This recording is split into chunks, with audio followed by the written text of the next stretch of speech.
আমার মায়ের শত অভিযোগ, ডাল খাই না, সবজি খাই না, তাই ডাল আর সবজি একসঙ্গেই বানিয়ে ফেললাম।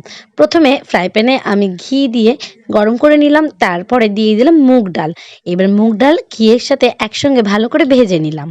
ভালো করে ভাজা হয়ে গেলে এবার দিয়ে দিচ্ছি জল, দিয়ে দিলাম স্বাদ মতো নুন আর একটু হলুদ আর দুটো কাঁচা লঙ্কা দিয়ে ভালো করে সেদ্ধ করে নিলাম। তারপর ফ্রাই প্যানে আমি পনিরগুলোকে ভেজে নিলাম। তারপরে সব সবজি দিয়ে দিলাম, গাজর আছে, ক্যাপসিকাম, ফুলকপি, কুমড়ো, কড়াইশুঁটি, বিনস। তারপরে ভেজে নেওয়ার পরে ফ্রাই প্যানে দিয়ে দিলাম তেজপাতা আর গোটা গরম মশলা। একটু ভাজা ভাজা হয়ে আসলে এরপরে দিয়ে দিচ্ছি শুকনো লঙ্কা, তারপরে দিয়ে দিলাম টমেটো, হলুদ, জিরের গুঁড়ো, ধনের গুঁড়ো আর একটুখানি লঙ্কার গুঁড়ো দিয়ে ভালো করে এবার কষিয়ে নিতে হবে সব সবজিগুলো একসঙ্গে দিয়ে। আমার ডাল প্রায় সেদ্ধ হয়ে এসেছে। এবার এই ডালগুলোকে আমি এই সবজির সঙ্গে একসঙ্গে মিশিয়ে দিচ্ছি। তারপরে দিয়ে দিলাম একটু জল, দিয়ে দিলাম স্বাদ মতো নুন আর একটু মিষ্টি। তারপরে কাজু কিশমিশ দিয়ে দিলাম, ভাজা পনিরটাকে দিয়ে দিলাম। এবার একটু ফুটিয়ে নিলাম। নামানোর সময় ঘি গরম মশলা দিয়ে দিলাম। Like and subscribe.